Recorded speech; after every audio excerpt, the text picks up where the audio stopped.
Hola, ¿qué tal? ¿Cómo están? Espero que estén muy bien. Yo soy tu amiga Wendy y quiero agradecerte por verme y escucharme aquí en Mayéutica con Wendica, donde siempre trato de hablarles sobre temas interesantes con bases bien fundamentadas, como es el caso del tema de hoy, que titulé Encuentros cercanos con las adicciones, que por cierto me hizo profundizar en el maravilloso mundo de la medicina al estudiar las funciones de nuestro cerebro.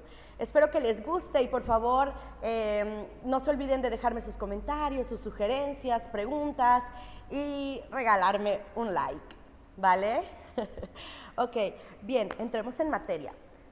Fíjense que apenas hace unos meses que tuve un encuentro muy cercano con las adicciones de algunos conocidos. Y debo decir que fue una espeluznante, pero muy enriquecedora experiencia. Y voy a explicar por qué. Yo podría relatarles con muchos ejemplos escalofriantes la vida de personas dependientes de su adicción. Lo más aterrador de todo es que son ejemplos reales, otorgando así una voz humana a un sector de la población que me parece de verdad, tal vez, sea más importante de lo que imaginamos, ¿ok? Voy a demostrarles cómo, de una manera u otra, todos cabemos en el espectro del comportamiento compulsivo que podría ser definido como adicción y cómo este término no solo se aplica al consumo de sustancias ilegales como las drogas, sino que también a comportamientos compulsivos como por ejemplo el sexo, ir de compras, comer, ver televisión, ciertas lecturas, mantenerse distraídos, etc. Lo que lo define es el contexto específico en el que se expresa y su origen. Voy a explicarlo con el efecto espejo. Hay algo bien interesante aquí. Cuando dirigimos nuestra atención hacia esta realidad, estoy hablando del sector de la población con adicciones, se produce el efecto espejo en el que nos vemos reflejados a nivel colectivo e individual. A nivel colectivo nos permite apreciar cómo nos comportamos con los más vulnerables de nuestra especie y en el contexto de personas drogodependientes, las juzgamos como responsables y enteramente capacitadas como para retomar las riendas de su condición, como si tuviesen elección, señores. Y en este frenesí de juicio egoísta, terminamos negando su existencia y los relegamos con desprecio y consiguiente olvido, pretendiendo constantemente que no existen. Lo cual refleja exactamente la relación con nuestro propio mundo interno, que irónicamente termina engendrando las mismas tendencias adictivas. Ignoramos las partes más débiles de nuestro interior, las negamos y olvidamos. Nunca les prestamos atención. Nuestras heridas y miedos son juzgadas como indeseables o como aspectos defectuosos y aunque vivimos controlados por ellos, nos autoconvencemos de que no existen. El reprimir un miedo no significa que no siga latente, ni mucho menos que no vaya a afectarnos o a definir nuestro comportamiento más tarde. Lo único que consigue esta tendencia es convertirnos en un títere a merced de fuerzas que no logramos comprender. La adicción es para mí como el hijo del dolor, porque todas las adicciones, ya sea a sustancias o comportamientos compulsivos, nacen desde el dolor y nos dominan mediante la explotación del miedo innato que tenemos todos a reconocerlo y aceptar. Las adicciones se convierten entonces en una forma de matar el dolor, pero el problema nace del hecho de que ninguno de nuestros intentos de llenar un vacío interno con algo externo será exitoso en tratar su origen. Tan solo conseguirán acallar los síntomas momentáneamente. De esta manera, convivimos constantemente como esclavos de cualquiera que sea nuestra droga de preferencia, ya que una vez los efectos de lo que sea que nos distrae pasan, tendremos que volver a enfrentarnos con nuestros miedos y heridas o repetir e incrementar la dosis. Este es el principio de generar tolerancia a una experiencia o sustancia. Esta es la base fisiológica de la adicción. El trauma experimentado por un niño va a dictar sus tendencias más tarde, así sea consciente de ello o no. La manera en la que este trauma fuera experimentado e interpretado por su parte emocional tendrá mucho que ver con sus debilidades de adulto. Para dar un ejemplo, muchos de nosotros juzgamos a una persona con sobrepeso por tener poco control, pero la verdad es que sus experiencias son las que definen el valor emocional de la comida, y para algunas personas la comida puede llegar a ser un antidepresivo o analgésico emocional. Una forma simple de explicarlo es, por ejemplo, la pregunta no es ¿por qué la adicción?, sino ¿por qué el dolor? Uno se pregunta, ¿qué puede existir en la vida de una persona para que sienta la compulsión biológica de tener que apaciguar el dolor con sustancias o comportamientos de tal magnitud, inclusive cuando esto pueda significar su propia destrucción? Esa es la pregunta. Hay algo que se llama curiosidad y conciencia despierta, mi gente. Yo podría aquí expandirme bastante sobre la condición humana.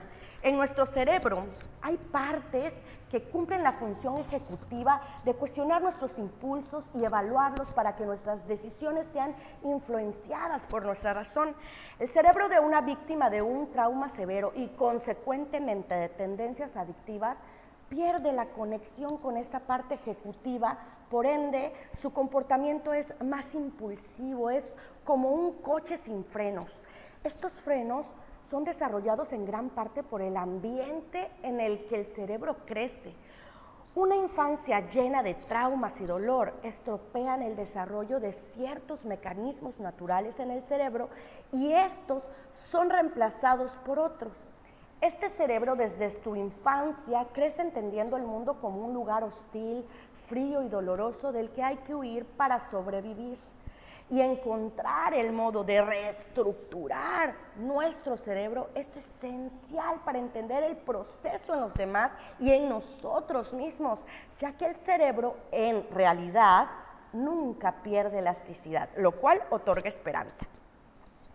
Puedo describirles como hipótesis el hecho de que una curiosidad compasiva puede llegar a engendrar lo que algunos llaman conciencia despierta y por ende sobriedad, que déjenme decirles dista mucho de una simple abstinencia, eso sí.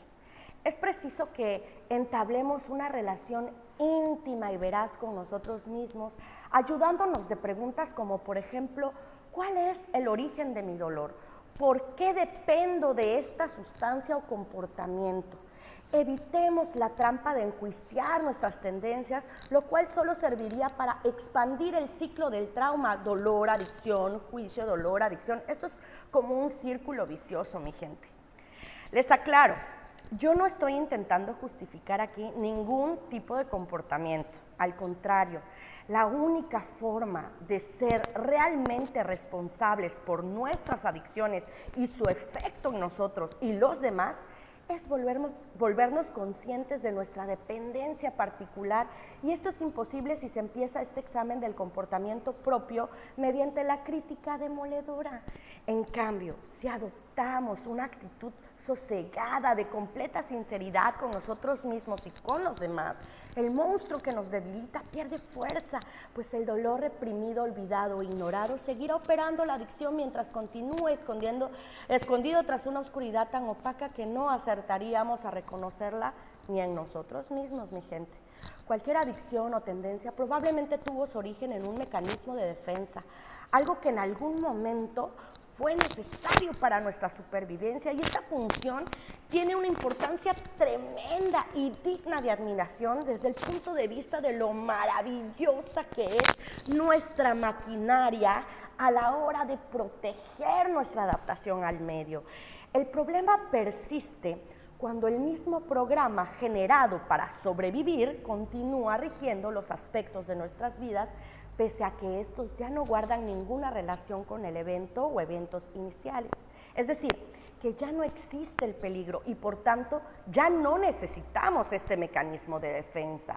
Fuimos víctimas, pero ya no lo somos y debemos tomar responsabilidad por ello. Al final, una mente despierta, consciente de su propia tendencia mecánica, es más útil que una que se imagina estar a cargo de sus acciones, y para esto el primer paso es la sinceridad. Para entender mejor este punto, puedo explicarlo desde cómo el estrés se vuelve un suelo fértil, mi gente. El cerebro está completamente conectado con su medio ambiente, constantemente reaccionando a lo que ocurre a su alrededor, asociando experiencias actuales con experiencias previas y asignando un programa para sobrellevarlas.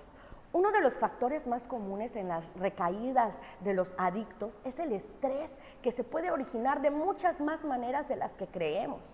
Una fuente nueva de estrés puede reavivar viejas experiencias traumáticas y de esta manera generar un deseo por apaciguar el dolor o una ansia descontrolada de alivio. Esto se debe a la forma que tiene la dopamina de funcionar en el cerebro, siendo la dopamina el neurotransmisor que controla nuestros antojos y anticipación al placer, así como nuestra motivación. La dopamina es un neurotransmisor inhibitorio, lo cual significa que cuando encuentra su camino a sus receptores, más o menos por aquí, bloquea la tendencia de esa neurona a dispararla. La dopamina está fuertemente asociada con los mecanismos de recompensa en el cerebro. Las drogas como la cocaína, el opio, la heroína y el alcohol promueven la liberación de dopamina, al igual que lo hace la nicotina. La dopamina se segrega en el mesencéfalo, es el área tegmental ventral de la corteza cerebral, y también en el hipotálamo. Y tuve que hacer mi cerebro a escala para poder comprender sus funciones, y al ser demasiada información también tuve que resumirla lo más que pude, mi gente, y ojalá sea comprensible para todos ustedes, ¿ok? Aquí más o menos le dice: cuando tenemos un cerebro dispuesto a interpretar las experiencias dolorosas o estresantes como oportunidades para recibir un chute de dopamina, esta entra en escena, manda señales al cerebro que hacen que este chute se convierta en una prioridad. De ahí que la vista de una comida suculenta hace agua a la boca. Luego, una vez la sustancia llega al cerebro y el comportamiento se inicia, los opioides en la mayoría de los casos son segregados, y del mismo modo que la morfina desactiva el dolor, el estrés cede y nuestro mundo vuelve a ser un lugar seguro. Esto se conoce como la recompensa. El ciclo de opioides y dopamina es parte esencial del mecanismo cerebral fisiológico que hace posible una adicción y la inevitable, estrepitosa recaída. Esta recaída juega un papel gigantesco en la perpetuación del ciclo, del cual resulta casi imposible escapar. Pero, ¿qué es lo que llegan a experimentar las personas cuando reciben su chute? Nadie describe una inyección de heroína como una excelente recepción de opioides en el cerebro, no. Las descripciones suelen más bien cobrar un tono romántico, con sabor a eternidad, de amor incondicional, aceptación y abrazos cálidos, claridad y autoestima, que es interesantemente lo que la mayoría de las personas dependientes nunca recibieron de niños. Intentar modificar nuestro comportamiento en un ambiente igual o parecido al que lo generó es imposible, mi gente.